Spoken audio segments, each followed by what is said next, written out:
श्री मोक्ष मार्ग प्रकाशक ग्रंथ से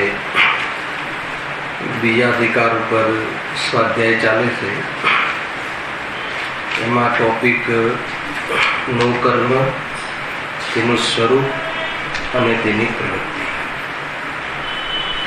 नो कर्मનું સ્વરૂપ શું છે અને જીવ સાથે આ નો કર્મની કેવી પ્રવૃત્તિ છે એની ચર્ચા છે। વળી નામ કર્મના ઉદયથી શરીર થાય છે, તે દ્રવ્ય કર્મવત કિંચિત સુખ દુઃખનું કારણ છે, માટે શરીરને નો કર્મ કહીએ છીએ। અહીં નો શબ્દ ઈસત અલ્પતાવાચક જાણવું, અહીંયા સુધી ચર્ચા થઈ હતી। શરીર આદિ અર્થાત તો જે નો કર્મના નિમિત્તથી આત્માને શરીરનો જે સંયોગ પ્રાપ્ત થાય છે, એ શરીર ડાયરેક્ટ કર્મબંધનું કારણ નથી। દ્રવ્ય કર્મના અનુસાર દ્રવ્ય કર્મવત દ્રવ્ય કર્મને ઉદયને અનુસાર જીવ જો શરીરનું લક્ષ્ય કરે તો મોહના કારણે દુઃખ થતું જોવાનું આવે છે। એટલે એનું લક્ષ્ય કરે તો દુઃખ થાય, લક્ષ્ય કરે તો નવું કર્મ બંધાય। એટલે શરીર સંયોગમાં રહેતા કોઈ કર્મ બંધ થાય એમ છે નહીં, પરંતુ કર્મ બંધાવામાં નવીન કર્મના બંધમાં અર્થાત તો દુઃખમાં એ સહાયક જરૂર છે। દ્રવ્ય કર્મથી પુરાણા દ્રવ્ય કર્મનો ઉદય આવે અને જો લક્ષ્ય કરે તો દુઃખ થાય, એ અપેક્ષાએ એને નો કર્મ નામ આપ્યું છે। હવે આગળ, હવે શરીર તો પૂતગલ પરમાણુનો પિંડ છે। અહીંયા શું નક્કી કરી આવ્યું આપણને કે શરીરને નો કર્મ કહે છે। ત્રણ વસ્તુ ક્લેરિટી થઈ ગઈ, દ્રવ્ય કર્મ, ભાવ કર્મ, નો કર્મ। દ્રવ્ય કર્મ તો પૂતગલના પરમાણુ જે થાય એ ચર્ચા થઈ ગઈ, અને એના નિમિત્તથી જે રાગાદી ભાવ થાય ભાવ કર્મ, અને શરીર એ નો કર્મ, જે આપણને સંયોગમાં શરીર મળે છે નો કર્મ। નોનો અર્થ કર્યો કે કિંચિત અલ્પ, કિંચિત સુખ દુઃખમાં નિમિત્ત બને છે, એટલી વાત અહીંયા કરી। હવે એની ઓર વિશ્લેષણ। હવે શરીર તો પૂતગલ પરમાણુનું પિંડ છે, તથા દ્રવ્યેન્દ્રિય, દ્રવ્યમન, શ્વાસોશ્વાસ અને વચન એ શરીરના જ અંગ છે। એટલા માટે એ પણ નો કર્મ છે। શરીરના અંગ કયા કયા? એક તો દ્રવ્યેન્દ્રિય, જે આપણને જે પણ યથાસંભવ જેને જે શરીર મળ્યું હોય, જેટલી ઇન્દ્રિયો વાળું, તો આપણને 5 ઇન્દ્રિયો વાળું શરીર મળ્યું છે, અને છઠ્ઠું મન એવું શરીર મળ્યું છે। તો આ ઇન્દ્રિયનો જે સમૂહ છે, ઘ્રાણ આદિ, ચક્ષુ આદિ, એને એ શું છે? એ પણ નો કર્મ છે, એને દ્રવ્ય ઇન્દ્રિય કહે છે। અને એમાં બી પાછું ભાવ ઇન્દ્રિય ને દ્રવ્ય ઇન્દ્રિય, દ્રવ્ય ઇન્દ્રિયના નિમિત્તથી જે જ્ઞાન આદિ થાય છે એ પણ એ ભાવ ઇન્દ્રિય, એ જીવનો ભાવ છે, એ દ્રવ્ય ઇન્દ્રિયની હાલ ચર્ચા છે। પછી દ્રવ્ય મન, દ્રવ્ય મન છે ને આ પણ પૂતગલનું છે। અષ્ટદલ રૂપ આઠ પ્રકારની પાંખડી રૂપ કમળના આકારનું અહીંયા આ ભાગમાં શરીરના ત્યાં એક રહે છે. એટલું સૂક્ષ્મ છે કે જે સૂક્ષ્મ દર્શક યંત્ર અર્થાત ડોક્ટરો દ્વારા ઓપરેશન કરવામાં આવે તો પણ એ મળે નહીં, એ જાણવામાં આવે નહીં. જો આ આત્મા છે ને, આ આત્મા, એ આત્માની સાથે કેટલી બધી વસ્તુ રહે છે. ચંદ્રકાંત શરીર છે એ તો સ્થૂળ છે, ખ્યાલમાં આવે છે. પાંચ ઇન્દ્રિયના વિષય પણ બને છે સ્થૂળમતી શુદ્ધ જ્ઞાનનો. અને કર્મ પણ રહે છે, કર્મ પણ રહે છે, દ્રવ્ય કર્મ પણ રહે છે, અને આ દ્રવ્ય મન પણ રહે છે. તો ગમે એટલું ઓપરેશન કરીએ શરીરનું પણ એમાં દ્રવ્ય કર્મ જોવા મળે, હાથમાં ન આવે, પરંતુ છે તે આત્માના પ્રદેશોમાં. તો એવું એક દ્રવ્ય મન છે, હે ને, કમળના આકારનું. દુનિયા એને દિલ કહે છે, હે ને. ભાવ મન અને દ્રવ્ય મન, ભાવ ઇન્દ્રિય અને દ્રવ્ય ઇન્દ્રિય, ભાવ કર્મ અને દ્રવ્ય કર્મ. તફાવત ખ્યાલ આવે છે? ભાવ કર્મ એ જીવની અશુદ્ધિ છે, મોહરાગ્નિ છે. દ્રવ્ય કર્મ અશુદ્ધિમાં નિમિત્ત બનવા વાળા કર્મ છે, બરાબર છે. પછી શું લીધું? દ્રવ્ય ઇન્દ્રિય, જે આ બહારની જે આંખ, નાક, કાન બધું દેખાય છે ને, આખી સ્પર્શન ઇન્દ્રિય, શરીર આખી સ્પર્શન ઇન્દ્રિય, એ શું છે? દ્રવ્ય ઇન્દ્રિય. અને એ ઇન્દ્રિયના માધ્યમથી જીવ જે જ્ઞાન કરે છે, ખંડ રૂપ જ્ઞાન છે, આંખના માધ્યમથી જે જ્ઞાન થવું, એને ભાવ ઇન્દ્રિય કહે છે, અર્થાત ઇન્દ્રિય જ્ઞાન કહે છે. યદ્યપિ આત્માનું જ્ઞાન છે, જ્ઞાન આત્મામાંથી નીકળે છે, પણ ઇન્દ્રિયોના અવલંબન દ્વારા એ થાય છે. એ રીતે દ્રવ્યમન, જે અહીંયા કહ્યું પોઝિશનમાં, એ દ્રવ્યમન એના નિમિત્તથી જે ભાવમન, ભાવમન શું છે? જ્ઞાનના એ સ્તરનો ઉગાડ કે જે હિત અહિતનો વિચાર કરી શકે, એને ભાવમન કહેવામાં આવે છે. ખ્યાલ આવે? ભાવમન કોને હોય છે? સગની પંચેન્દ્રિય, પંચેન્દ્રિય શેની, શેની પંચેન્દ્રિય, શેની એટલે મન, મન અને પાંચ ઇન્દ્રિય વાળો આ જીવ. તો એ પ્રમાણે અહીંયા એની ચર્ચા થઈ. તેમાં અહીંયા તો પૂદગલની વાત, નો કર્મ. નો કર્મમાં શું આવશે? દ્રવ્યમન આવશે, દ્રવ્ય ઇન્દ્રિય આવશે, કે જે શું છે?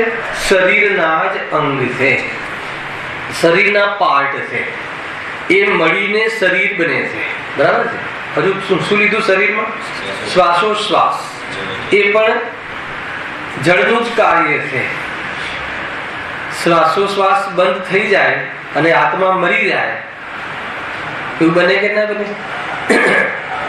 આત્મા તો અલિંગી છે, લીધું ને દિવસે.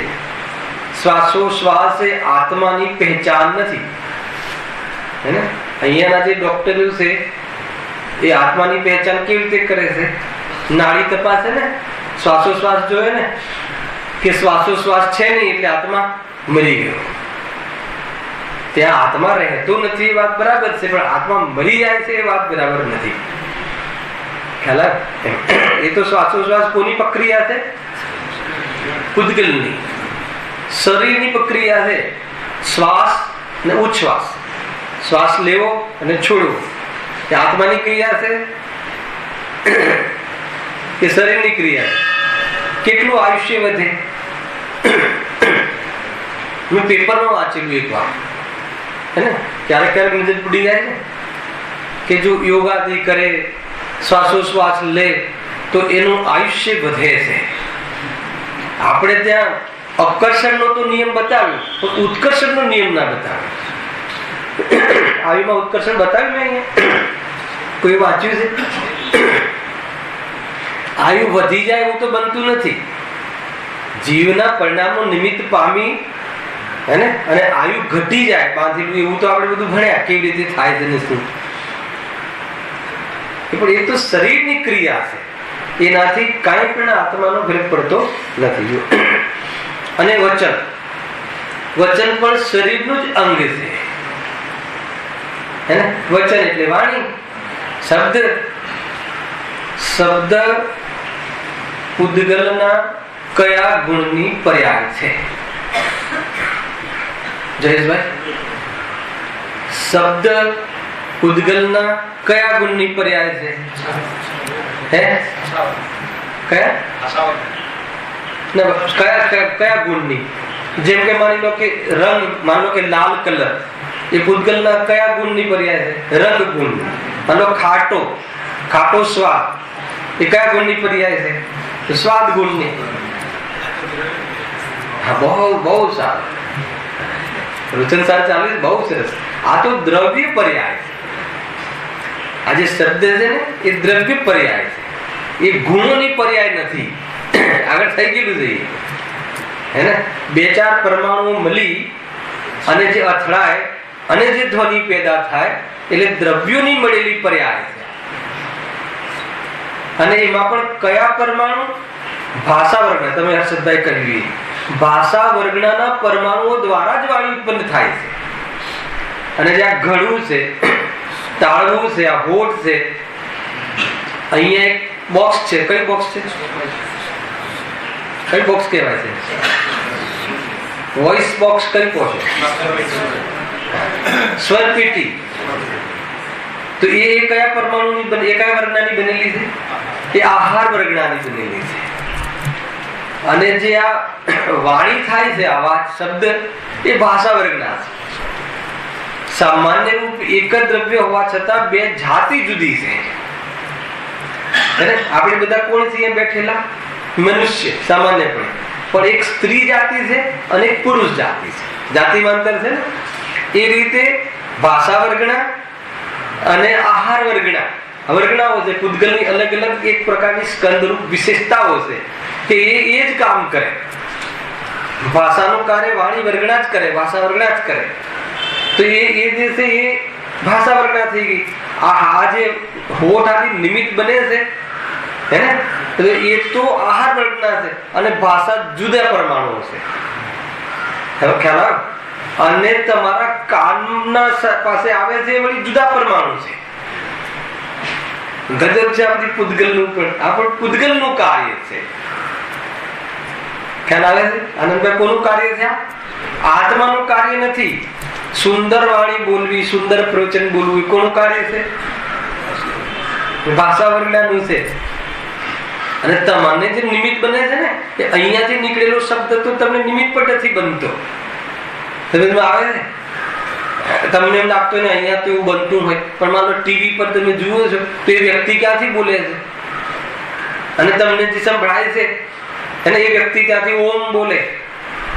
અને અહીંયા તમારા કાને ઓમ શબ્દ આવે, એ શબ્દના પરમાણુ બીજા છે, આ બીજા છે. કેટલું જબરજસ્ત મેચિંગ છે કે ત્યાં ઓમ બોલાય ને અહીંયાનું જે ખ્યાલ.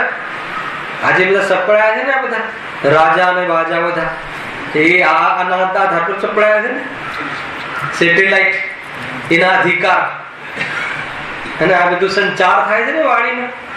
ત્યાં તો એના હક જોઈએ અમને. મેક્સ ટચ ને જે અલગ અલગ છે ને, વોડાફોન ને, તો એ આ દૂરસંચાર ની એમને આટલા અધિકાર એ લોકો વિજ્ઞાનો એ શોધી. પણ આ છે બધું આમાંથી અહીંયાથી છે. પણ એ વાણી જે છે ને એ સ્વતંત્ર પણ છે. એ આત્માના રાગ અને આત્માની ઈચ્છા છદ્મસની બોલવાની એ ભલે નિમિત્ત બને, એનો યોગ નિમિત્ત બને, એનો ઉપયોગ નિમિત્ત બને, પણ એ વાણી પોતાને સ્વતંત્ર રીતે કરે. કોની છે વાણી? ભૂતગલ. એનો માલિક કોણ? ભૂતગલ. વસ્તુ કા માલિક વસ્તુ હે છે કે નહીં? વસ્તુનો માલિક કોણ છે? વસ્તુ છે. સ્વયં એ રીતે પરિણમે છે કે બીજું કોઈ પરિણામ આવે છે? वस्तु का मालिक वस्तु है, जो मालिक है वो करता है, मालिक का मालिक बन के क्यों नीति न्याय गवाता है, जो स्वयं प्रणमता है तुम उसका करता क्यों बनते जाता है. બાલબોધ ભાગવાળાને બોલાવડાવીએ કેટલું સરળ છે. વસ્તુનો માલિક વસ્તુ છે, સ્વયં એનો કરતા એનો માલિક છે. માલિકનો માલિક બનીને કેમ નીતિ ન્યાય ગમાવે છે, સ્વયં પરિણમિત વસ્તુનો તું કેમ કરતા બને છે. બધા સિદ્ધાંતો આવી ગયા. બાળબોધ ભાગ એક વાળાને મેં બોલાવડાવી હતી, પણ આમાં કયા સિદ્ધાંતો બાકી રહ્યા? કર્મબુદ્ધ પર્યાય એના બધું સ્વતંત્ર. મેં સરસ ભક્તિ કરી, ખ્યાલ આનંદભાઈ, મેં સરસ ભક્તિ કરી. શું થયું? મેં સરસ ભક્તિ કરી. માલિક કે માલિક બન કે ક્યો નીતિ ન્યાય ગવાતે હો. તરત યાદ કરવાનું, તરત યાદ કરવાનું. તરત આ છે દેવદર્શન. એ આપણને વિકલ્પ આવે. મેં સરસ ભક્તિ કરી તો જે માલિક નો માલિક, એનો માલિક તો પૂતગલ છે, અને હું માલિક બનવું તો અનિતિ થઈ ગઈ. બીજાની વસ્તુનો હું માલિક, તો આનો માલિક કોણ છે? શરીર, હે ને? શરીર છે અર્થાત પૂતગલ દ્રવ્ય. કેમ કે આ વાણી, આ શ્વાસોશ્વાસ, દ્રવ્યેન્દ્રિય અને દ્રવ્યમન એ કોના અંગ છે? શરીર. એ શું છે? નો કર્મ. આખું ખ્યાલ આવે? આ નો કર્મ નો છે, આ શરીર છે. જો તેથી એ પણ પૂતગલ પરમાણુના પિંડ જાણવા કોને? એ દ્રવ્યેન્દ્રિય, દ્રવ્યમન, શ્વાસોશ્વાસ અને વચન એ શરીરના અંગ છે. તેથી એને પણ પૂતગલ પરમાણુના પિંડ જાણવા. કોના ન જાણવા? ચેતનના ન જાણવા. કયા ચેતનના? પહેલા માળે રહે છે કે બીજા માળે રહે છે? ચેતનના ના જાણવા એટલે મારા ન જાણવા. મારા ન જાણવા એટલે શું?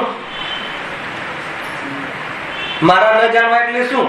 હું એ નથી, એ મારા નથી, એટલે એમાં જે પણ કઈ થાય એ મારું નથી. પતી ગયું ને આપણો ઇતિહાસ, આપણું ટોટલ સંસાર સમાપ્ત થઈ ગયો ને. સમાપ્ત થઈ ગયો સંસાર, અનંત સંસાર સમાપ્ત થઈ જાય. એને લઈને તો આપણે અનંત અનાદિ કાળથી મથી રહ્યા છીએ, પણ એ શરીર જતા રહ્યા છે. તો એ કહે તું નથી, એ ચેતન નથી, એ આત્મા નથી. એ આત્માના સંયોગમાં એનું તું લક્ષ્ય કરે. તારે દુઃખી થવું હોય તો કર્મે એ તને એક રમકડું આપ્યું છે, તો એને જોઈને તું દુઃખી થઈ શકે છે, પણ એ તને દુઃખી પણ કરાવતું નથી. ખ્યાલ? એને જોઈ જોઈને તારે દુઃખી થવા રમકડું છે રાગનું.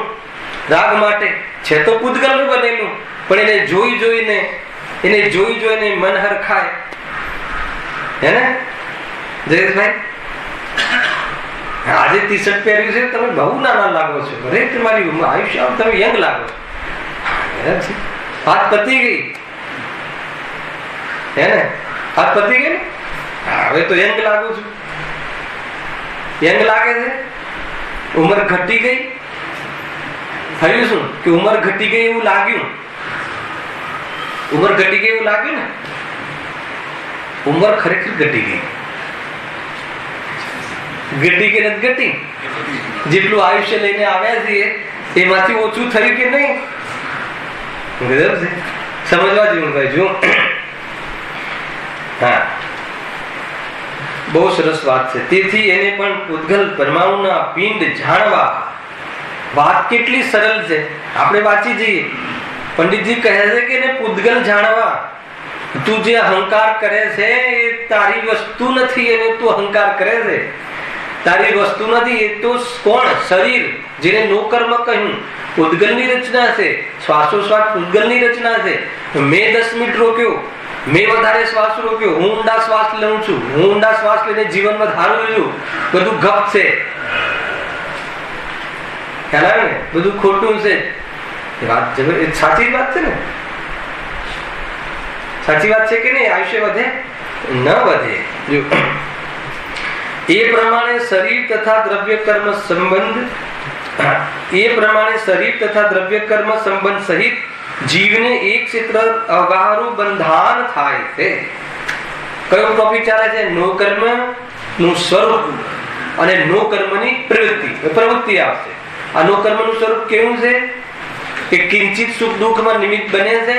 દ્રવ્ય કર્મ વત, દ્રવ્ય કર્મ અનુસાર, શરીર અનુસાર નહીં.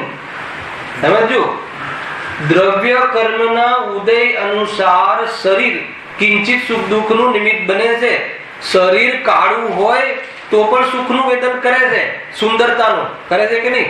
હું કાળો છું પણ નમણો છું, કરે છે કે? તો શરીરને દ્રવ્ય કર્મનો એવો ઉદય આવે સાતાનો ઉદય આવે અને એની બહારની સ્થિતિ અનુસાર એની ઈચ્છા રહે એટલે એને અંદરમાં શું કહ્યું? સાતા કર્મનું, માનો કોઈ વ્યક્તિ કાળો છે એકદમ અને એને પણ સાતા કર્મનો ઉદય આવ્યો, તો એ કાળાસમાં પણ એ ભલે દુનિયાની દ્રષ્ટિએ કદરૂપ હોય પણ એને શું લાગે? એ વખતે એની ઈચ્છા અનુસાર એ નમણાશ તો છે, કાળા છે પણ નમણાશ છે, તો એ અનુભવ કરે, સુખનો અનુભવ કરે, સાતાનો અનુભવ કરે કસાયની મનતામાં. એ રીતે જો એ પ્રમાણે શરીર તથા દ્રવ્ય કર્મ, શરીર શું? નો કર્મ અને દ્રવ્ય કર્મ સંબંધ સહિત, એ બંનેનો સંબંધ આ કહે ને દ્રવ્ય કર્મવત, એ સંબંધ સહિત જીવને, હવે ત્રીજો જીવ મેળવ્યો પાછો. ત્રણ વસ્તુ છે, દ્રવ્ય કર્મ, શરીર નો કર્મ અને ત્રીજો જીવ. એ બધાનો કેવો સંબંધ છે? એક ક્ષેત્ર અવગાહ સંબંધ છે, એક ક્ષેત્ર અવગાહ રૂપ બંધાન છે, એક સાથે રહેવા રૂપ સંબંધ છે, બાકી કોઈ સંબંધ નથી. એક સાથે રહે છે, એક સાથે રહેવામાં શું તકલીફ છે? પણ એક થઈ ગયા એમ માને, અમે એક થઈ ગયા છીએ એમ માને, એ પછી દુઃખ ચાલુ થઈ જાય. ખ્યાલ આવે? જે દીકરાને આપણે એંગેજમેન્ટ કર્યા અથવા એના લગ્ન કરાવીએ છીએ, એ દીકરી પહેલા પણ આપણે ઘરે આવતી હતી, હે ને? આપણે સંયોગમાં, મતલબ બાજુમાં હોય, પડોશમાં હોય તો આવે, બેસે, ઉઠે, પરંતુ એક માનતા નહોતા. પછી શું થયું? એક માનવાની પ્રતિજ્ઞા કરી. ક્યારે કરી? અવસર કર્યો એક માનવાની, હે ને? હજારો લોકોની સાક્ષીમાં 7 ફેરા લઈને અમે એક થઈ ગયા એની ઘોષણા કરી કે ના કરી? સાની ઘોષણા છે? મિથ્યાત્વની ને. આજથી અમે એક થઈ ગયા, એના સુખ મારા સુખ, એનું દુઃખ મારો દુઃખ, મારો દુઃખ એનું દુઃખ. જૈન ધર્મની વિરુદ્ધ ચિંતન છે કે નહીં? સંભવ છે? કોઈ લઈ શકે છે? પતિ પત્નીનું એકબીજાનું દુઃખ સુખ લઈ શકે છે? સંભવ છે? આપણે સોગન ખાધા કે નહીં? સમાજના મોભીઓને બોલાવ્યા, એમની સાક્ષીમાં અમે નક્કી કર્યું કે આજથી અમે 7 ફેરા ફરીને એક થઈ ગયા. એક થઈ ગયા કે એક ક્ષેત્ર અવગાહ બંધાન થયું. એક ક્ષેત્ર અવગાહ બંધાન થયું, એ પણ દ્રવ્ય કર્મવત, હે ને? પિતાજીની શોધના કારણે નહીં, એરેન્જ મેરેજ કે લવ મેરેજ ના આધાર પર નહીં. એ તો તમારા બહારનું નક્કી હતું સર્વજ્ઞના જ્ઞાનમાં કે આને, આ જીવને આનાથી કેટલું દુઃખી થવાનું છે, નક્કી છે કે નહીં? પૂર્વ કર્મના ઉદયના આધાર ઉપર, હે ને? પ્લસ માઇનસ કરવા માટે આવી જાય જીવ. માના પેટમાં આવે કે ના આવે? અને એનું જે કર્જ હોય એકબીજાનું ચાલે કે ના ચાલે? ગજબ છે. કેટલી માન્યતા રાખે અન્યમતીમાં તો, અને બાળકને હવે એક એવી માન્યતા કરી નહીં. દ્રવ્ય કર્મવત આવું થયું.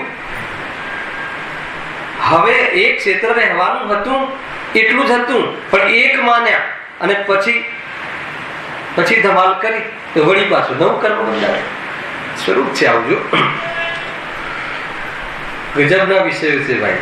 જે શરીરના જન્મ સમયથી માંડી, શું કહેજો, એક ક્ષેત્ર અવગાહનું બંધાન થાય છે. જે શરીરના જન્મ સમયથી માંડી જેટલી આયુની સ્થિતિ હોય તેટલો કાળ સુધી શરીરનો સંબંધ રહે છે. શું કહ્યું? ફરીથી વાંચું છું, ભૂલ તો નથી થતી ને આનંદભાઈ? હા. જે શરીરના જન્મ સમયથી માંડી જેટલી આયુની સ્થિતિ હોય તેટલો કાળ સુધી શરીરનો સંબંધ રહે છે. આયુની સ્થિતિ હોય એટલો સંબંધ રહે છે. એનાથી એક ક્ષણ વધારે નહીં, એક ક્ષણ ઓછું નહીં. આયુ પૂર્ણ થતા મરણ થાય છે ત્યારે શરીરનો સંબંધ છૂટે છે, અર્થાત શરીર અને આત્મા જુદા જુદા થઈ જાય છે. એટલું સરળ છે. એમ છે. રાજા રાણા છત્રપતિ હાથી કે અશ્વાર મરણના સબકો એક દિન આપણી પોતપોતાનો જયારે વારો આવે, એનો વારો આવે ત્યારે આયુ છૂટે, આયુ સમાપ્ત થઈ જાય ત્યારે દેહ આત્માથી જુદો થાય, એના પહેલા ના થાય. એક ક્ષણ પહેલા છૂટે નહીં અને એક ક્ષણ વધારે રહે નહીં. સમજો, જીવનની ઇન્સ્યોરન્સ બતાવ્યું કે મરણનું? શું લાગ્યું તમને આ કથાનું? જીવનની શ્યોરિટી બતાવી કે મરણની? જીવનની શ્યોરિટી બતાવી કે જેટલું તારું જીવન છે કોઈ છીનવી શકતું નથી, એના માટેનો તું વિકલ્પ છોડી દે અને શું કર, આત્મકલ્યાણમાં લાગવા જેવું છે. વૈરાગ્ય ભાવના છે આ બધી. એક સમય પહેલા શરીર છૂટું, આયુ કર્મ પૂરું થઈ જાય ત્યાં સુધી શરીરનો ને આત્માનો સંબંધ રહે છે. આયુ સમાપ્ત થઈ જતા આત્મા અને શરીર બે છૂટા થઈ જાય. જ્યાં સુધી આયુ કર્મનો ઉદય રહે ત્યાં સુધી શરીર અને આત્માનો સંબંધ રહે છે, અને આયુ કર્મ સમાપ્ત થઈ જાય એટલે આત્મા અને શરીર બે છૂટા પડી જાય. બોલો, કોને છૂટા પાડ્યા? એક્સિડન્ટે છૂટા પાડ્યા, રોગે છૂટા પાડ્યા, કોને છૂટા પાડ્યા? નિમિત્ત તરીકે भी આયુ કર્મ સમાપ્ત થતા નિમિત્ત તરીકે, બાકી છૂટા હતા અને એના સ્વકાલમાં છૂટા પડ્યા. ગજબ છે આ ભાષા, ગુરુદેવજી ને સમજાતી. છૂટા હતા ને ત્યારે છૂટા પડ્યા, તો છૂટા પડ્યા એ શું? પછી સમજમાં આવે છે કે નહીં? છૂટા તો હતા જ, છૂટા પડ્યા એટલે ખ્યાલમાં આવ્યો કે છૂટા હતા. આગળ ભણી ગયા છે આપણે. આ છૂટા પડ્યા એટલે ખ્યાલમાં આવ્યો કે પહેલાથી છૂટા જ હતા. સંયોગમાં રહ્યા એને મળ્યા કહ્યું વ્યવહારથી, પરંતુ એક થયા નહોતા. એક માનવું એ મિથ્યા દ્રષ્ટિ, એક માની અને એની સેવા કરવી એ રાગ. ખ્યાલ આવ્યો કે નહીં? એ રાગ દ્વેષ, મૂર્ખતા. અને છતાં પણ એક સમયમાં એક ન થાય એનું ફળ શું કીધું? ના ખ્યાલ આવે? બધું જ આવી ગયું. એક માન્યું એ મિથ્યાત્વ, એક માન્યું એટલે મારું માન્યું એ મિથ્યાત્વ, મારું માનીને સેવા કરી એ રાગ આદિ. છતાં એ મારું થયું નહીં, એ ફળ. ફળ બી નક્કી છે, મારું થયું તો પણ કેમ રાહ જોઈએ છે? ક્યારેક થઈ જાય, કદાચ ભૂલ થઈ ગઈ હશે, જિનેન્દ્ર ભગવાનને થોડીક બને એવું સમજવા જેવું છે ભાઈ. આયુ પૂર્ણ થતા મરણ થાય છે. હા, જે શરીરના જન્મ સમયથી માંડી જેટલી આયુની સ્થિતિ હોય તેટલા કાળ સુધી શરીરનો સંબંધ રહે છે. આયુ પૂર્ણ થતા મરણ થાય છે ત્યારે શરીરનો સંબંધ છૂટે છે, અર્થાત શરીર અને આત્મા જુદા જુદા થઈ જાય છે. વળી તેના અનંતર સમયમાં બીજા ત્રીજા ચોથા સમયમાં જીવ કર્મ ઉદયના નિમિત્તથી નવીન શરીર ધારે છે. ત્યાં પણ તે પોતાની આયુ સ્થિતિ પર્યંત તે જ પ્રમાણે સંબંધ રહે છે. આ કોની ચર્ચા ચાલે છે? નો કર્મની. નો કર્મનું પહેલા સ્વરૂપ બતાવ્યું. હવે નો કર્મની સાથે જીવની પ્રવૃત્તિ કેવી રહે છે, આ પ્રવૃત્તિની ચર્ચા થાય કે એ આયુ કર્મ રહે, દ્રવ્ય કર્મ વત, ત્યાં સુધી એનો સંબંધ રહે છે. આયુ કર્મ સમાપ્ત થઈ જાય એટલે બે છૂટા પડી જાય છે. વળી પાછા શું લખ્યું? કેટલા સમયમાં? જો, બીજા ત્રીજા કે ચોથા સમયમાં. બીજી ત્રીજી ચોથી સેકન્ડ ના કહી. ખ્યાલ આવ્યો કે નહીં? આ સૂક્ષ્મ એક સેકન્ડ નો 1,00,000મો ભાગ તો વર્તમાનના કોમ્પ્યુટરે જાહેર કર્યો કે ના કર્યો? જેને નોલેજ હોય, 1 સેકન્ડનો 1,00,000 ભાગ તો કર્યો કે નહીં આપણે વર્તમાનનો કોમ્પ્યુટરે? આપણને 1 સેકન્ડ સૂક્ષ્મ લાગતી હતી, 1 સેકન્ડ, પણ 1 સેકન્ડના પણ 1,00,000 ભાગ પડે છે સમયના. એ તો વર્તમાનનો કોમ્પ્યુટરે પ્રસિદ્ધ કર્યું. આ એક સમય કેવલ જ્ઞાનનો વિષય છે. આંખનો પલકારો જે કરે ને, આંખનો પલકારો એમાં તો ઘણા સમય છે. એક સમય તો જેવો અહીંયાથી દેહ છૂટ્યો, આત્મા દેહમાંથી છૂટ્યો, તો બીજા ત્રીજા કે ચોથા 4 સમયના અંદરમાં એ બીજું શરીર પાછું ધારણ કરી લે. ઘણા જીવને એવું થાય છે ને, ગાવા તો ઘણી બધી સમય બહુ ઓછો છે. ઘણા જીવને એવું થાય છે ને કે આત્મા ભટકે, હે ને, વગર શરીરનો આત્મા હોય જ ના થાય. તરત શરીર લઈ લે ને લઈ જ લે. હવે કયું શરીર લે? હે ને, તો બની શકે કે પ્રેત આત્માનું શરીર લે. અસુર દેવ છે, આપણે ત્યાં પ્રેત આત્મા બધું છે, દેવગતિના દેવો છે, હલકી જાતિના દેવો. એ વૈક્રિયક શરીર છે. હવે વૈક્રિયક શરીર છે એટલે ગમે ત્યાં પ્રવેશ કરી લે છે, પરંતુ એકલો આત્મા શરીર વગરનો તો માત્ર સિદ્ધ અવસ્થામાં જ હોય. અને વિગ્રહ ગતિમાં પણ કાર્મણ અને તેજસ શરીર તો હોય જ. બધા જ શરીરનો અભાવ થઈ જાય સિદ્ધ ભગવાન. ખ્યાલમાં આવે છે? અરે આપણે કલાકોના કલાકો તો એ મરદાને રાખીએ છીએ ને, એના તો ચોથા સમયમાં તો મેક્સિમમ જન્મ થઈ જાય છે. મેં એક વાર કહ્યું તો અહીંયા એ જ મરદામાં જીવ પેદા થઈ જાય. અને એ તમે અહીંયાથી સ્મશાન લઈ જાઓ ત્યાં વળી કેટલી વાર ત્યાં મરે ને ઉપજે એ રીતે બી જન્મ મરણ કરે એ જીવ, જેના માટે આપણે રડીએ છીએ. કોના માટે રડવું, શાના માટે રડવું, શું કામ રડવું, શું છે આ ખ્યાલ આવે છે કે નહીં? એ બધો ભ્રમ છે. કોના માટે રડવું, શાના માટે રડવું, કઈ છે જ નહીં. દમ જ નથી, કાંઈ જ નથી. મોહના બધા રોદણા છે ને એટલા માટે. હવે શું કહે છે? બીજા ત્રીજા ચોથા સમયમાં જીવ કર્મ ઉદયના નિમિત્તથી નવીન શરીર ધારે છે. પછી ત્યાં શું થાય છે? ત્યાં પણ તે પોતાની આયુ સ્થિતિ પર્યંત તે જ પ્રમાણે સંબંધ રહે છે. હવે જેટલી આયુ સ્થિતિનો બંધ કર્યો હોય એટલું રહે છે. ફરી જ્યારે મરણ થાય છે ત્યારે તેમાંથી પણ સંબંધ છૂટી જાય છે. આનો શું એન્ડ હશે? એ પ્રમાણે પૂર્વ શરીરનું છોડવું અને નવીન શરીરનું ગ્રહણ કરવું અનુક્રમે થયા જ કરે છે. થાક પણ નથી લાગતો આ જીવને, એને આ શરીરમાં આવવું, પછી એ પ્રમાણે બીજું વર્તવું, ઘર આદિ ખરીદવું અને પાછું જતું રહેવું, પાછું બીજું શરીર, બધું ત્યાં કરવું, નવેસરથી ચાલુ. એને પાછું મનુષ્યમાં જન્મે તો પાછું પાપા પગલી કરીને શીખવું, પડી પડીને ઉઠતા શીખવું.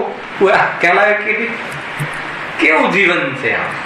વળી પાછું એ શરીર સમાપ્ત થઈ ગયું, બસ એ શરીર મરવું ને બધું છે. એન્ડ જ ના હોય. જાણે પેલા દ્રવ્ય કર્મ સાથે ચક્ર કહ્યું, હવે એના નિમિત્તથી આ શરીર સાથે મળે છે ને પાછું છૂટે છે ને પાછું મળે છે ને પાછું છૂટે છે. ખ્યાલ આવે છે? વિધેય છે, એક જ છે. ભગવાન મહાવીરે જે કામ કર્યું, શું કામ કર્યું? એમને નિર્વાણનું કાર્ય કર્યું. દેહ ફરીથી ન મળે એવા વિદેહના વિયોગને નિર્વાણ કહે છે. દેહ ફરીથી મળે એવા શરીરના વિયોગને મરણ કહે છે. સમજો બરાબર? ફરીથી દેહ ફરીથી ન મળે એવી આત્માનુભૂતિ પૂર્વક અનંત વિતરાગતા પ્રાપ્ત કરીને ફરીથી દેહ ન મળે એને નિર્વાણ મહોત્સવ કહે છે. અને બીજી વાર તરત જ પાછું 2-4 સમયમાં દેહ મળે એને મરણ કહે છે. અને જો એ જીવ દેહને સમાધિ પૂર્વક ત્યાગ કરે, અર્થાત સમાધિ મરણ કરે, તો એને મૃત્યુ મહોત્સવ કહે છે. આવે છે? સમાધિ મરણ કરે તો મૃત્યુ મહોત્સવ છે. દેહ ને આત્મા જુદા છે. વિયોગ ને લોક દ્રષ્ટિએ મરણ કહે છે. આત્મા મરતો જ નથી. એવી આત્માની અનુભૂતિ પૂર્વક આત્માનો સ્વાદ લે, વિયોગનો સ્વાદ લે જ નહીં, એના પૂર્વક દેહને છૂટો થતો જોવે જ્ઞાનમાં, એ સમાધિ મરણ. અને એને શું કહે છે? મૃત્યુ મહોત્સવ. અને બંને પ્રસંગમાં વિયોગ જરૂર થાય છે. ખ્યાલ આવે છે કે? છતાં નિર્વાણ મહોત્સવ છે. એ દિવસે શું થયું? હવે આવા વાળો પ્રસંગ. પેલા તો ધન્યતેરસ, ધન્યતેરસ એ દિવસ ભગવાનની દિવ્ય ધ્વનિનો અંતિમ દિવસ હતો. એના પછી ભગવાનની વાણી ખરી નહીં. અને 14 ના દિવસે ભગવાનના દર્શન મળ્યા. અને અમાસના દિવસે જ્યાં શ્રોતાઓ દર્શન કરવા ગયા ભક્તો, તો ભગવાન જોવા જ ના મળ્યા. શું થયું હશે ખ્યાલ આવ્યો? સિદ્ધ બંધ પામી ગયા ને, નખ અને કેસ રહી ગયા. દેવગતિના દેવો અગ્નિદેવ આવી અને એનું અગ્નિ સંસ્કાર થઈ ગયો. ત્યાં બી અગ્નિ સંસ્કાર થયો અને પ્રભુ તો હવે સિદ્ધ રસ્તાને પ્રાપ્ત થઈ ગયા. મહાવીર ભગવાન આજે નિર્વાણ છે. આપણા આરાધ્યનો વિયોગ થયો હે ને, એટલે દુઃખ તો થાય, પરંતુ એ જેને પ્રાપ્ત કર્યા છે, જેને પ્રાપ્ત થયા છે, બહુ મહત્વપૂર્ણ જીવનના વ્યાજ હશે. એમનો અભ્યા બાદ આનંદ ભોગવશે, એટલે સુખનો આનંદ ન પ્રસંગ થાય. આ કેવી પ્રકારનો પ્રસંગ છે ખબર છે? બેટીની વિદાય જેવો પ્રસંગ થાય. બોલો, બેટીની વિદાયથી દુઃખ થાય કે સુખ થાય? બેનો પ્રકાર દુઃખ થાય કે સુખ થાય? કોઈ માતા બહુ રડે અને જમાઈ એમ કહે, સહન ન થાય એમનાથી, કે માતા બહુ રડો નહીં, દીકરીને અહીંયા જ રાખીને જવું છું, તો શું થાય? તો શું થાય? ડબલ રડે. બસ એવું છે. આ બેટીની વિદાયમાં જેવું થાય ને, અંદરમાં એટલું આનંદ માતા પિતા પ્રાપ્ત છે કે એના સ્વામીને ભરી છે. એ હવે એના જે પણ જે સમજાતું હોય એ પ્રમાણે, અને અંદરમાં એનો વિયોગ થયો છે એટલે એટલો ખેદ પણ થાય છે. તો શું થયું? ધન્ય તેરસના દિવસે ભગવાનની વાણી ખરવાની બંધ થઈ. અંતિમ વાણી હતી. કાળી ચૌદશના દિવસે વાણી કરી નહીં, અને અમાસના દિવસે બહારમાં તો અંધકાર. એક પ્રકારથી આપણે તો અંધકાર થઈ ગયો, આપણે ત્યાંથી તો ભગવાનના વિરહ થઈ ગયા. કદાચ એ વખતે હશું તો સમુષણમાં, પરંતુ એમ નિર્વાણને પ્રાપ્ત થઈ ગયા કે હવે ફરીથી એમને શરીર નહીં મળે. જો એ વખતે એમના શિષ્યએ શું કર્યું? જ્યાં વાણી સમાપ્ત થઈ ગઈ, જયેશભાઈ સમજવા જેવું છે, બતાવું તમને પ્રસંગી. જ્યાં વાણી સમાપ્ત થઈ ગઈ ત્યાં ગણધર દેવે ત્યાંથી ચાલતું પકડ્યું. ભગવાનની દિવ્ય ધુની સમાપ્ત થઈ ગઈ છે. ગુણાવામાં જતા રહે ને, યદ્યપિ બની શકે કે સમોષણનું એરિયા હોય, પાવાપુરીને ગુણાવા, તો ત્યાં ગયા. અને જ્યારે ભગવાનનું નિર્વાણ થયું એ દિવસે સાંજે એમને કેવલ જ્ઞાન થઈ ગયું. એમને કેવલ જ્ઞાનનો પુરુષાર્થ કર્યો અને કેવલ જ્ઞાનની પ્રાપ્તિ કરી. ખ્યાલ આવે છે? એક સમય પણ જ્યાં ભગવાન નિર્વાણ થયા અહીંયા કેવલ જ્ઞાન અમને પ્રાપ્ત થઈ. દિવ્ય ધ્વનિ જે બી 7 કલાકને જેટલી મિનિટ ખરે, એક પણ પ્રવચન ગણધર દેવે છોડ્યું નહીં. શું કેવું થાય છે એને? દ્વાદશાંગના ધણી શું ખબર નહોતી એમને, છતાં ભગવાનની વાણી એક સમય માટે પણ છોડતા નહીં. અને જ્યાં ભગવાનની વાણી બંધ થઈ અને એમને પણ વિકલ્પ સમાપ્ત થયો, આ બાજુ ભગવાનને સિદ્ધ અવસ્થા પ્રાપ્ત થઈ અને આમને અરિહંત અવસ્થા પ્રાપ્ત થઈ. કેવું સ્વરૂપ છે ખરેખર! જ્યાં નિર્વાણ મહોત્સવ, દિવાળી છે, દીપાવલી છે, એ દીપાવલી મનાવી કેવી રીતે, એટલા માટે મેં આટલી વાત કહી. કમસે કમ ભગવાન કેવી રીતે બનાય છે અને એવો વિચાર વિમર્શ થઈ અને એ સંબંધી બહુ ગંભીર બનીને જીવન જીવવાનો નિશ્ચય કરવો જોઈએ. આપણા માટે પણ એ બહુ મહત્વનું. દિવાળી આવે છે ને, કેવી રીતે મનાવશો તમે? આપણે ત્યાં ફટાકડા ફોડીને કે નવા કપડા પહેરીને, કે મીઠાઈઓ ખાઈને, એ આપણે ત્યાં નથી. આપણે ત્યાં બધું છે નહીં. કરીએ છીએ વાત જુદી છે, પણ એવું છે નહીં. એ તો જે આ વૈદિક ગ્રંથો છે ને, એમાં એવું કહેવાય છે કે જે રાજા રામ દશેરાના દિવસે રાવણને તો હણી નાખ્યો અને દિવાળીના દિવસે અયોધ્યા નગરીમાં એમનું આગમન થયું. એની ખુશીમાં હે ને? ગામવાસીઓએ આ ઉત્સવ મનાવ્યો અને ઘેર ઘેર મીઠાઈઓ વેચીને જે પણ થયું, તો એ રીતે એના આધાર ઉપર જે અન્યમતીના લોકો આ મનાવે છે. આપણે ત્યાં તો આરાધ્યનો તો વિયોગ થયો હતો, છતાં બી એમને બહુ મહત્વપૂર્ણ કાર્ય અંતિમ લક્ષ્યને પ્રાપ્ત થયા હતા. અને અંતિમ લક્ષ્યને પ્રાપ્ત થવા માટે આપણે તો વૈરાગ્યમય જીવન જીવવું જોઈએ. તો વૈરાગ્યમય જીવન જીવવું જોઈએ પ્રસંગોમાં. એ રીતે આપણો જૈન ધર્મનો એક એક પ્રસંગ 5 ઇન્દ્રિયોના વિષયોથી વિરક્ત થઈને જ ઉજવાય. ખ્યાલ આવે કે નહીં? જે બી લોકો અપેક્ષા રાખે છે ને, થોડીક સ્થૂળ વાત છે પણ ઉપયોગી પણ છે. શિબિરો હોય કે દિવાળીના દિવસે આ હોય તો પૂરી વ્યવસ્થા માગે ને, ઘરે બધું બનતું હોય તો ત્યાં બી ઊંચું મેનુ બનાવડાવે ને, ઠીક નથી હે ને? હવે સોનગઢ જશો ને બધા જે પણ, તો ત્યાં બધી વ્યવસ્થા આમ છે તેમ છે ને, બધું દિવાળીના દિવસે તો બધું હોય જ ને. અરે જેટલી 5 ઇન્દ્રિયના વિષયોમાં ખાવાના પીવાના ભોગવવાના જેટલી વિરક્તિ, કેમ કે એના આધાર ઉપર આત્માનુભૂતિ વધારી અને ભગવાન બની ગયા. તો આપણે જે આપણો જે પ્રસંગો એ રીતે મનાવવા જોઈએ. આપણે ત્યાં પદ્ધતિ આ રીતની છે. આપણે ત્યાં 5 ઇન્દ્રિયના ભોગોમાં વૃદ્ધિ કરીને પ્રસંગો મનાવવાની પદ્ધતિ નથી. ખ્યાલમાં આવે છે? તો જેને આ વિતરાગતા સમજાય એને આ વાત સમજાય. શું ફરક પડે છે? ખાવડાવો પીવડાવો, બાળકો પછી આવતા જ નથી. બાળકો માટે તો કરવું પડશે ને. એકવાર અમારે બન્યું, બાળકો માટે કરવું પડે ને, અને એ બાળકોએ તો ખાધું જ નહીં. હવે આપણા મેનુમાં બાળકોને થોડી રસ હોય છે. ગમે એટલું બનાવો ને, બહુ સમજવા જેવું છે ભાઈ, હે ને? ચરણાની બી ગજબનું છે. એ રીતે જો. હા,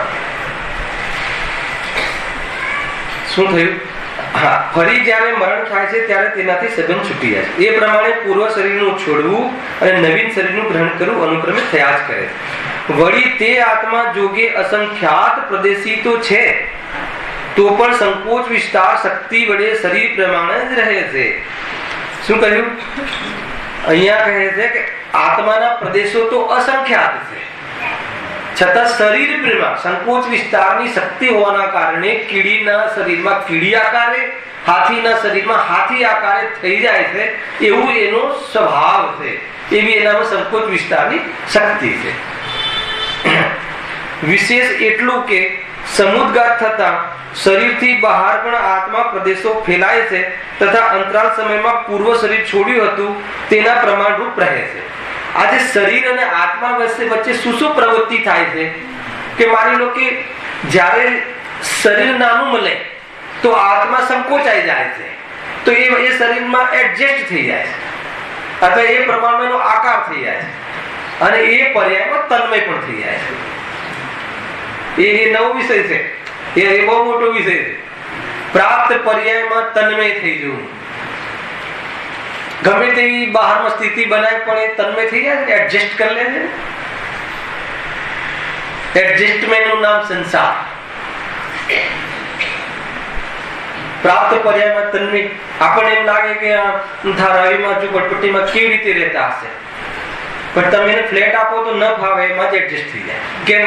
પ્રાપ્ત પર્યાયમાં તન્મય થઈ જાય. જીવને પછી સ્વભાવ પર્યાયનો, એવી જાતિનો સ્વરૂપ છે.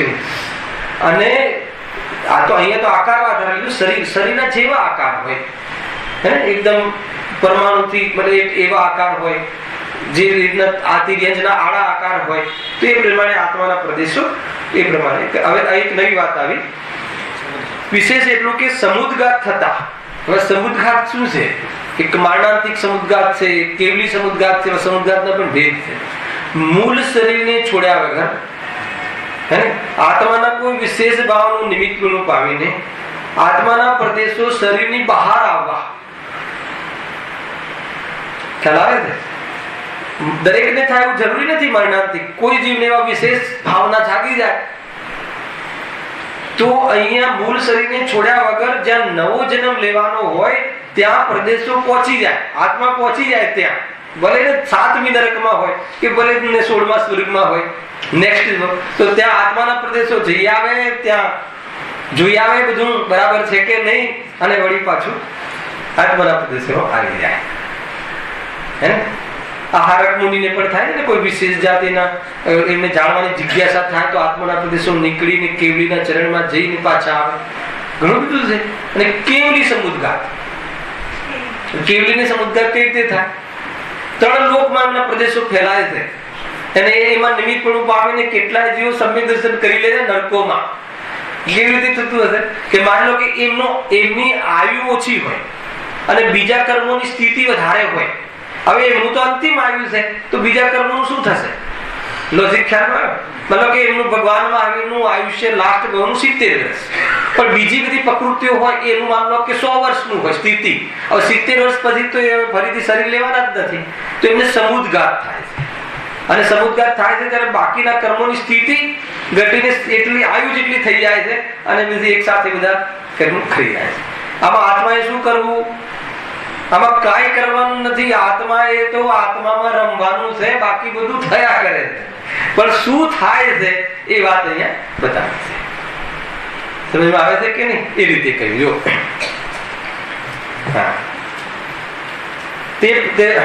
આત્માના પ્રદેશો ફેલાય છે તથા અંતરાલ સમયમાં પૂર્વ શરીર છોડ્યું હતું તેના પ્રમાણરૂપ રહે છે.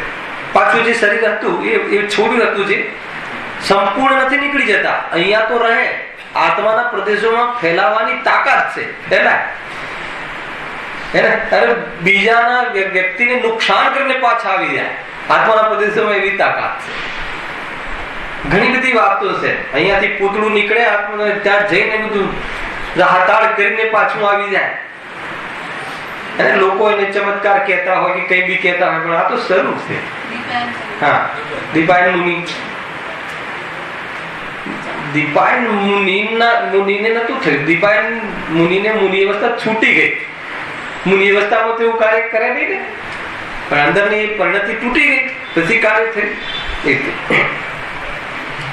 હવે શું કહે છે? જો વળી એ શરીરના અંગભૂત દ્રવ્ય ઇન્દ્રિય અને મન તેની સહાયતાથી જીવને જાણવાની પ્રવૃત્તિ થાય છે. અહીંયા સુધી શું કહ્યું કે એ શરીરનું એનું રહેવું થાય છે ને છૂટવું થાય છે ને એ રીતે અહીંયા બધી વાત કહી. ખરેખર શું છે કે ધર્મ જે સંબોધન હોય છે, ધર્મની જે વાત હોય છે, એમાં જે મરણની વાત કહેવામાં આવે છે ને તેનાથી મોહ ઢીલો પડે છે. તમે સમજો, આ દિવાળીની ટીપ સમજો કે કાંઈક ને સમજો કે ભાઈ આયુ સમાપ્ત થતા જીવ જતો રહે છે, ધન આદિ સાથે લઈ જઈ શકતો નથી. ત્યારે એમ કહેવામાં આવે ને તો એના જે સ્થૂલ પાપ છે ને છૂટી જાય છે કે આપણે છૂટવાનું જ છે. શાના માટે આ પાપ કરવા? શાના માટે? કરોડો રૂપિયાને અત્યારે હું માયાચારી કરીને કમાવું પણ સાથે લઈ જઈ શકાતા નથી, તો શાના માટે આ પાપ કરું? શાના માટે હું મારા કર્મનો વિસ્તાર કરું? તો એને આનાથી જે મોહ હોય ને એ મોહ ઢીલો પડે છે, તો એને સાંભળ્યું કહેવાય. ખ્યાલ આવે છે? 2000 સાગર થી કુછ અધિક થોડા સમય માટે આવશે. નિગોદનું વર્ણન નેક્સ્ટ શનિ જયારે લઈશું ને આપણે દિવાળી પછી અથવા અષ્ટાનિકા પછી કરીશું 12મી તારીખથી, તો એ વખતે આનો વિસ્તાર જબરજસ્ત છે નિગોદના સ્વરૂપનું. એમાં ચંડાન્યુગ પણ લઈશું અને એમાં વૈરાગ્ય પણ કાઢીશું આપણે કેવી રીતે આમાં કહ્યું છે. અને જીવને એમ થાય કે તમે ઠીક છે, તમે કહ્યું કે લઈ જઈ શકાતું નથી ને આયુષ્ય વધારી શકાતું નથી, તો હવે શું કરવું? હવે પછી શું કરવું? તો હવે ધંધવાદી કરવું કે ના કરવું? અરે એમ નથી વિચારવાનું. એ દિશા માટે નતું કહ્યું. અરે તું જ્યારે પણ તને આવો રાગ આવે, તને આવી તકલીફ બહારમાં આવી જાતિનો વિકલ્પ બહુ વધે, તો વિચાર કરવા જેવો છે કે ભાઈ જ્યારે લઈ જઈ શકાતું નથી તો આ પાપ શાના માટે એમ કરી અને કે આ પાપથી અને આ બાહ્ય પદાર્થોથી આત્મા જુદો છે, ચૈતન્ય શક્તિનું કઈ સ્વરૂપ જુદું છે, એ સંબંધી વિચાર વધારવો, એ સંબંધી વિચારનો પ્રોગ્રામ વધારવો, એ સંબંધી ચિંતનના પ્રસંગો વધારવા, એવી ચર્ચાઓ થતી હોય એવા અવસરોમાં આવવા જવાનું વિશેષ કરી લેવું. આ કાર્ય કરાય કે ના કરાય? અને બહારમાં તો કહ્યું ને, એક સમય પહેલા નહીં, એક સમય પછી નહીં. દરિદ્રતા પણ એક સમય વધારે ટકે નહીં અને એક સમય જલ્દી પહેલા જતી રહે નહીં. બધું જ એક વસ્તુ ડિગ્રી ટુ ડિગ્રી તું ચેતન્ય પદાર્થ છે. એ વાત આ બધા પૂર્વ કર્મથી કરાયેલા બહારના બધા નાટક છે, નાચ છે, એનાથી જુદો તું છે નક્કી કરી અને એ દિશામાં વિચારો, એ દિશામાં પૌરુષ, એ દિશામાં વિશેષ શક્તિથી વિચાર કરવા જેવો છે. એ તો વધારી શકાય કે નહીં?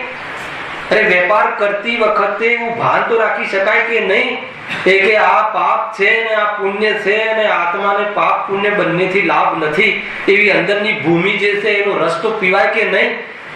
તો એ કાર્ય તો ચાલુ થઈ જવું જોઈએ ને, એ કાર્ય કરવાની વાત છે. બહુ ગંભીરતાથી વિચારવા જેવું છે ને. તો નિબોધના પ્રકરણમાં બતાવીશ કે જીવની સાથે કેવી કેવી આ શરીરો પ્રાપ્ત કરીને કેવી દશાઓ થાય છે. વિશેષ વાંચન કરવું હોય તો છઠાલા છે કે નહીં? બધું વૈરાગ્ય ભૂમિ બને. અંદરમાં એમ લાગે કે નહીં, સંસારની અંદર હું અહીંયા ખોટો આવી ગયો છું, મારું અહીંયા કામ નથી. એવું અંદરમાં ભાષિત થાય કે અહીંયા મારું કઈ કામ નથી. આ દુકાન ચલાવવા ને આકુળતા ને આકુળતા. યાત્રા જવું છે તો બેગ ભરવી, વારંવાર ઘડિયાળ પર ધ્યાન જાય, આકુળતા છે કે નહીં? બેગ ભરાઈ ગઈ પછી ટ્રેન પકડવાની આકુળતા. ટ્રેન પકડ્યા પછી ત્યાં પહોંચીશું, પછી બરાબર મળશે કે નહીં જગ્યા, પછી આ બધું ભોજનમાં પેલો પહોંચાડશે કે નહીં, આકુલતા, નિરંતર આકુલતા. બતાવું હું તમને આ પુણ્ય પ્રવૃત્તિની ઓરથી તો બતાવું છું. પાપ પ્રવૃત્તિમાં તો ભગવાન જાણે કે કેવી જાતની આકુલતા. અંદરમાં પાપ કર્યું હોય, મેં તમારી સાથે ધોખો કર્યો હોય તો મને કેવું ફીલ થાય. તમારી બાજુમાં ઉભા રહેતા એ તો એ જ જાણે. આકુલતા સિવાય બીજું શું હોય? આ જીવ ને આ જીવ સ્વયં કેટલું દુઃખ આપે છે. એ આ બધું કર્મની થિયરી અને એના ઉદયો ને એના પ્રતિ સ્વરૂપ સમજતા આપણને એમ થાય કે નહીં, આ મારો વૈભવ નથી, આ મારો પરિચય નથી. ખેર આમે કોઈ ખોટા કર્યા છે, આવી ગયો છું એને, પણ આ મારા લાયક નથી. મારે તો સિદ્ધ બની સ્વરૂપમાં રમીને સિદ્ધના પેટમાં સિદ્ધ બનીને પરમેનન્ટ રહેવા જેવું છે. જરૂર એક વાર તમે આ રીતે વિચારશો ને રાજેશભાઈ, દર્પણમાં જોતા છો તો તમને ચહેરો તમારો છે તમે ભૂલી જશો. એવી તાકાત છે આ ચૈતન્યની. આ બધા જે બહારના જે પોપચાર છે ને, આ બધા છે ને સોજા કે જે પણ છે, આત્મા સાથે લેવા દેવા. આત્મા ત્યાં આવી ગયો છે, એની સાથે રહ્યો છે, તો એમાં તારે શું છે એમ. એટલી અંદરથી તાકાતથી જો છૂટો પડે તો એ અને એના સગાઓ પ્રત્યે જીવ અંદર એટલો વિરક્ત રહે. ખ્યાલમાં આવે છે ને? આ જ કરવા જેવું છે, સ્વરૂપમાં રમી જવા જેવું છે એમ છે. રમત હોય ઘડી બે ઘડી, આ તો અનંતા યુગ વીતી ગયા. હે, કોઈની જોડે ગમત કરીએ તો કેટલી વાત કરીએ? આખો દિવસ ગમત કરી, આ ગમત છે.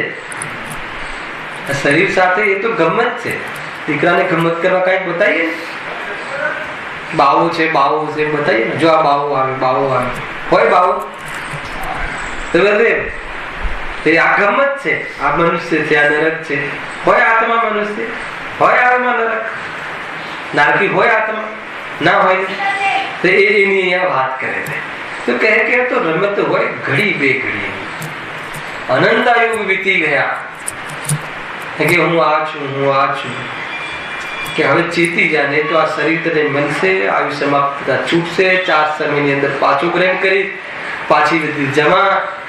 ગુરુદેવ તો બહુ કડક ભાષામાં, ક્યાંય કુકરી સુકરીમાં જન્મ છે, ક્યાંય અત્યારે બજારના અભક્ષ ખાવાનો રસ છે. એ બધા જ જીવોનો જન્મ ઉકરડામાં ભૂંડ તરીકે થાય છે. પલીતી ખાય છે ને ભૂંડ, કેમ કે રસ હતો ને પૂર્વમાં અભક્ષ ખાવાનો. તમને ખ્યાલમાં આવે છે? એવી જગ્યાએ જન્મે છે કે વાંધો નહીં, તને પૂરી સામગ્રી આપી. ઉકરડામાં દેખાય, ક્યાં દેખાય? બહુ સુધારી દેવા જેવું છે. જીભના સ્વાદ માટે તું અનંતકાયના જીવની હિંસા કરતા પણ અટકાતો નથી. એમાં તું અનંતવાર જન્મ્યો, મર્યો, ખવાયો, પીટાયો, પણ સમજી લે કે આત્માને કાંઈ અડ્યું નથી, આત્માનું કાંઈ બગડ્યું નથી. નિગોદના ભય કરાવી અને આત્માની વૃદ્ધિ નથી કરાવી. નિગોદ આ થયું તો પણ તારો ચૈતન્ય એવો ને એવો છે. હવે તો તું જાગ એમ. નિર્વાણની તૈયારી કરો રાજેશભાઈ કે નહીં. હવે મારે અહીંયા આવવું નથી. ક્યાં? બોરીવલીમાં પ્રવચન કરવા ક્યાં આવવું નથી? સંસારમાં 4 ગતિમાં રખડવું નથી. માતાના પેટમાં આવવું નથી. હે, લોહીના આંસુએ લોકોને રડાવ્યા છે. હવે એવા કાર્ય મારાથી નહીં થાય. નક્કી કરી લેવા જેવું છે. આ તત્વની ધારા જે ચાલે છે એમાંથી તત્વ નિર્ણય કરીને ખસી જવા જેવું છે. બધેથી પહેલા દ્રષ્ટિથી ખસવું, પછી પરિણામ દ્વારા ખસવું, અને પછી પરમેનન્ટ દ્રવ્યથી ખસવું. પેલા દ્રષ્ટિથી ખસવું કે નહીં આ કરવા લાયક નથી. દ્રષ્ટિમાં ખસ્યા પહેલા ઘેર જઈને ખસવાની વાત નથી, નહીં તો ગોટાળા થઈ જશે. પેલા દ્રષ્ટિથી ખસવું, પછી પરિણામથી ખસવું, ક્રમ છે. અને પરિણામથી ખસ્યા પછી દ્રવ્યથી, બહારના સંયોગમાંથી ખસી ગયું છે, સિદ્ધ બની ગયું. અશરીરી સિદ્ધ ભગવાન આદર્શ તુમ્હી મેરે. એ સિવાય આપણું બીજું કોઈ આદર્શ છે જ નહીં, આપણું ધ્યેય છે જ નહીં. એ રીતે જો હા શું કહે છે, બહુ સરસ વાત ચાલુ થાય છે, ખાલી વાંચી લઉં છું. વળી એ શરીરના અંગભૂત દ્રવ્ય ઇન્દ્રિય અને મન તેની સહાયથી જીવને જાણવાની પ્રવૃત્તિ થાય છે, તથા શરીરની અવસ્થા અનુસાર મોહના ઉદયથી જીવ સુખી દુખી થાય છે. બે વાત કહી. હવે આ જે નો કર્મ છે ને, નો કર્મની પ્રવૃત્તિ ઓર કહી. નો કર્મ એટલે શું? શરીર, ઇન્દ્રિય, દ્રવ્યેન્દ્રિય, દ્રવ્યમન, શ્વાસોશ્વાસ કહ્યું ને, તો આ દ્રવ્ય ઇન્દ્રિય. વળી આ દ્રવ્યેન્દ્રિયના માધ્યમથી શું કરે છે જીવ? પદાર્થોને જાણવાની પ્રવૃત્તિ કરે છે. બીજું આ દ્રવ્યેન્દ્રિયથી શું કરે છે? શું કરે છે ભાઈ જયેશભાઈ? દ્રવ્ય ઇન્દ્રિયોના માધ્યમથી ભોગ ભોગવાની પ્રવૃત્તિ કરે છે. આ ઇન્દ્રિયોનું બે તરીકે એનો ઉપયોગ કરે છે. પાંચ ઇન્દ્રિયના માધ્યમથી, માનો કે સ્પર્શન ઇન્દ્રિયના માધ્યમથી શું કરે છે કે જ્ઞાન કરે છે. ઠંડાનું, ગરમનું, હવા ઠંડી આવી, ગરમ આવી, એના માધ્યમથી જીવ જ્ઞાન કરે છે. બીજું શું કરે છે? જે ઠંડુ લાગ્યું એમાં મજા માને છે, ભોગ પણ કરે છે. બે કામ કરે છે, તો આવી પ્રવૃત્તિ કરે છે. પાંચ ઇન્દ્રિયના માધ્યમથી આવી પ્રવૃત્તિ કરે છે. એનાથી આત્માની અતિન્દ્રિય સુખની પ્રવૃત્તિ થતી નથી. આત્માને જે લાભ લેવો છે, આત્માને સુખ પ્રાપ્ત કરવી છે, એમાં આ ઇન્દ્રિયો શું થાય છે? કોઈ પણ રીતે ઉપયોગી નથી. છે કે નહીં? પંચ इंद्रियों का विस्तार नहीं जिनकी, क्यों ने? मुनिराज ने, यह देह ही परिग्रह है. પાંચ ઇન્દ્રિય વાળું શરીર સંયોગમાં રહે છે, પણ વિસ્તાર જ નથી. આંખના માધ્યમથી આત્મા દેખાતો નથી, કાનના માધ્યમથી આત્મા જણાતો નથી. એટલે પાંચ ઇન્દ્રિયોની સેવા અમે છોડી દીધી છે. એ બગીચામાં હવે અમે કાંઈ કરતા નથી. ખ્યાલ આવે ને? પાંચ ઇન્દ્રિયોની વચ્ચે રહેલો જે ચૈતન્ય પદાર્થ છે, એને જોઈ જોઈને અમે તો થાકતા જ નથી. અતિન્દ્રિય રસ લઈ રહ્યા છીએ. એટલે પાંચ ઇન્દ્રિયોમાં જે પણ થાય, રોગ થાય, સડે, એમાં મેલ ચડે તો ન નાવાનો ભાવ, હે ને? એમાં કોઈ કાંઈ કરે તો એમાં એને રક્ષા કરવાનો ભાવ, મુનિ રાજને શરીરની રક્ષા કરવાનો ભાવ ત્રણ કાળે આવતો નથી. કેમ કે પાંચ ઇન્દ્રિયનો ઢગલો એ પૂદગલની રચના છે. પાંચ ઇન્દ્રિયના માધ્યમથી પૂદગલ પદાર્થનો બોધ થાય છે, પરંતુ પાંચ ઇન્દ્રિયના માધ્યમથી આત્માનો બોધ થતો નથી. એ પાંચ ઇન્દ્રિયના માધ્યમથી પરપદાર્થને જાણવા રૂપી લક્ષથી નિવૃત્ત થાય અને આત્મા એની અંદરમાં વર્તાય અને ઉપયોગ એમાં સ્થિર થઈ જાય તો કેવલ જ્ઞાન પ્રગટ થઈ જાય છે અને જીવ નિર્વાણને પ્રાપ્ત થઈ જાય છે. જીવ તો કેવલ જ્ઞાની અર્થાત તો ભગવાન બનવા માટે જ છે. એ પોતાના ભગવાન સ્વરૂપને પ્રાપ્ત કરે એ ભાવનાથી આજની ચર્ચા સમાપ્ત.